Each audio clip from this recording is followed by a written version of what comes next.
News India, দৈনিক 10 দিন। এই মুহূর্তের দেশ, এই মুহূর্তের রাজ্য, এই মুহূর্তেই খবর। রাজনীতির ক্ষমতার লড়াই, গ্রাম থেকে শহরে বাস্তব চিত্র, মাঠে নেমে সত্য তুলে ধরে নিউজ নিউজ ইন্ডিয়া।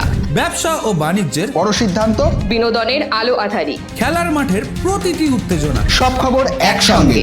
কথা নয়, প্রমাণ, গুজব নয়, সত্য। দেরি নয়, সবার আগে নিউজ ইন্ডিয়া, দৈনিক 10 দিন। সব খবর খবর নয়, আমরা যেটা দেখাবো সেটাই খবর।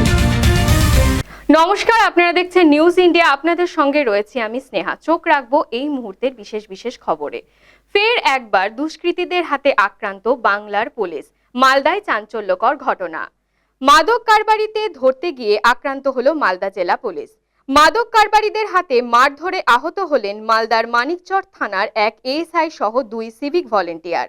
সোমবার বেলা 12টা নাগাদ এই ঘটনাকে ঘিরে ব্যাপক চাঞ্চল্য ও শোরগোল তৈরি হলো মানিকচকের নূরপুর অঞ্চলের ফকিরটোলা এলাকায়। আমি একবার ওয়ার্নিং নিব, এরপরে যদি আমার আসতে হয় তাহলে কিন্তু কপালে অশেষ শনি আছে। আজকে মানিকচক থেকে গেরাবাগ বলে জায়গা আছে একটা, ওখানে মানে পুলিশ রেড করতেছিলেন পিসুসবাবু। কিসের রেট? এই বিএস আর যুবাকর, মানে ব্রাউন সুগার? হ্যাঁ ব্রাউন সুগার। আচ্ছা, হ্যাঁ, তারপর কি হয়েছে? তারপরে পুলিশের সঙ্গে হাতাপাতি করে নেয় ওরা, মারপিট করে সিভিকে ভালো আঘাত করে দিয়েছে, সিভিককে ভালো মার মেরেছে সিভিককে। কারা মেরেছে? এই কিছু লোক ছিল ওরা, আচ্ছা যারা বিএস ব্রাউন সুগার যারা ব্যবহার করে আর যারা জুয়া টুয়া খেলে ওরাই করেছিল। আচ্ছা, এই এলাকা বিএসের উৎপাত আছে বেশি? প্রচুর কীরকম? ভালো, মানে প্রচুর খাই লোক মানুষ এখানকার। আচ্ছা, বিএস, তাদেরকে কি ধরতে এসেছিল আজকে? হ্যাঁ ধরতে এসেছিল।